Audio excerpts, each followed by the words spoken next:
Okay, welcome back, everybody. Here we are again for another one of our occasional, or quite often actually, sessions up at Kandu HQ. This time our guest is one of the Kandu's facilitators. Please welcome John Savage. Hi, Hiya. John. Hi. Well, nice to have you. Thank you. Okay, I know Nice you to were be already here, but it's still nice. All Nice to still be here. So tell us just a little bit about your sort of your music thing. I mean, you've been very productive in the open mic, but you don't like seeing yourself on camera very much, do you? Because you always do a lot of pictures and sort of backgrounds and make videos and things. I'm a lot less shy than I used to be since I've been at Kandu. You know, the way doing things is you get stuck in and do it. But I think also I wanted to learn how to record my own songs, and I think I got really into that side of things. Although I'm not very technical, so having done that, I then thought, well, if I've got to marry up a video with what I've recorded, it might be a problem. You're already in a technological hinterland that I don't inhabit ever. Yeah. Okay, I'm just very lucky to know lots of interesting and sort of competent people. All right? Yeah, you can make me look as bad as I need to be. Yeah. You know, but you know, I've really enjoyed sort of, you know, I mean, you've done covers, you've done Pink Floyd covers, you do a lot of your own material, and the sort of uniformly, you know, there's some good work going on there. I'm really impressed by it. And then we've actually done a couple of recordings together as well, haven't we? Yeah. On bits and pieces. And that's been sort of loads of fun. It's quite stressful, okay, just because performing can be stressful, especially when you're wanting, you want to be in the moment with the person that you're recording with and the person that you're working with, and you want it to work, all right? So you don't want to let them down. You know, so there's all sorts of weird dynamics that's like come into that and affect that process, you know? Trying to stay relaxed, isn't it? Yeah. But I think, I mean, obviously we've known each other for a long time, all right? But sort of we've not really worked closely sort of together before on anything. But it's been real fun. Yeah, no, definitely. Yeah, no, the music thing. You say I dabbled a little bit in my teens. Didn't really go anywhere, and then I took it up again for a very short period of time in the 90s. I played in a little band. We practiced more than we actually gigged, to be honest. But the practices were great, and then that sort of faded away because of, you know, people having other commitments and things, and that was that. And obviously I started working for Kandu, and Ed remembered that I'd tried to play guitar before and stuff, and he encouraged me to get involved. And I tried to write my own songs before, and he encouraged me to do that. And I think with the lockdown thing, it gave me the time to just go for it and try not to worry too much about whether you think it's good enough or not. But well, don't worry about that, mate. Right? Because some of it's amazing. You know. Thank you. And I'll tell you what, the other thing that I really enjoyed. I remember you did a cover of "Wish You Were Here," but I really liked the way that you just segued it just sideways a little bit, just sort of moved it. You know, it's not a copy. It's like it's your own version, and it's like sort of it's the easiest thing in the world, or not the easiest thing in the world to cover anybody's song. Okay, but like sort of if you're just going to do what someone else has done, why bother? That's what I keep telling myself every time I cover a song. I have to try and find something different and fail. But hey, I'm not a musician. I'm not a singer. But I don't let that get in the way. Well, I suppose it's probably easy if you really like the song, because everyone feels it differently. Yeah. The thing is, I like I try to get myself into like sort of card mode singing, which is like sort of being like sort of totally oblivious to anybody else and not worrying about anybody else. And just like, I mean, it's not as bad as like, you know, Tom Cruise with Free Falling, all right? You know, where you're like sort of driving along and singing your lungs out to something badly.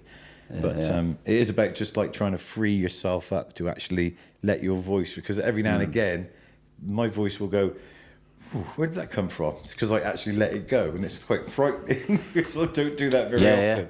But I'm working on it.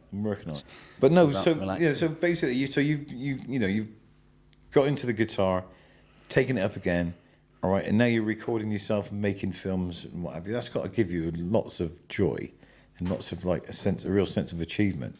I love it. Yeah. The process can be quite painful, particularly if you've not got any formal training and you just kind of winging it in a way. But it's a lovely sense of achievement when you've got to a point where you're quite happy and you think that's it, it's done. That's quite a nice feeling. Until then, you feel you need to do another one. Then and the process goes on. Mate, I just think that with the kind of technology that we've got available nowadays, you know, I mean, you can't compensate for years of training, all right, or immersion in music and all the rest of it. What you can do is that you can find a skill set that lets you achieve what you want to, all right, and then maybe that takes you to a point where you can start to learn off somebody who knows a lot more than you do. Mm-hmm. But it's never like about like, I can't do this professionally, so why should I bother? Yeah, because everything that you've done sounds really good to me. But then again, I've got an untrained ear. But then I think we've all got untrained ears, but we're also very trained. Unless you've never listened to music in your life, we've all listened to thousands of songs. So you just know what you like. And I suppose, like, subconsciously, I've just, got to a point where I don't mind the sound of it, and I've got to trust that that's okay. But then you've got to get to the point where you think, well, I've said what I want to say, drawn on my own experiences always, and for the people like it, great. But that's my thing. That's what I've done, and that's it, really. Yeah, so that when you can think about it, or I can. I'm like, music is like that thing where it doesn't matter how many songs you know or you've heard, you've always got room in your brain for another tune and another tune. And also, no matter how long it is since you heard a song and you hear a couple of bars and you're in it, just like sort of naturally. So like sort of we just soak that all up. It's just like music is just the greatest thing in the world. To me, anyway.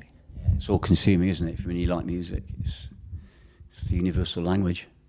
So it's one thing that actually brings us all together.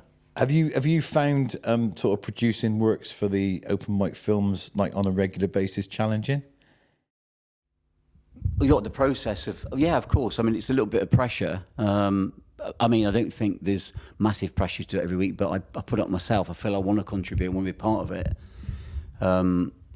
It's a bit like a bungee jump, and it's exciting, a bit scary at the same time, And but I do want to sort of get involved. So starting the process off is quite tough, but I suppose I'm getting into a bit of a routine of it, and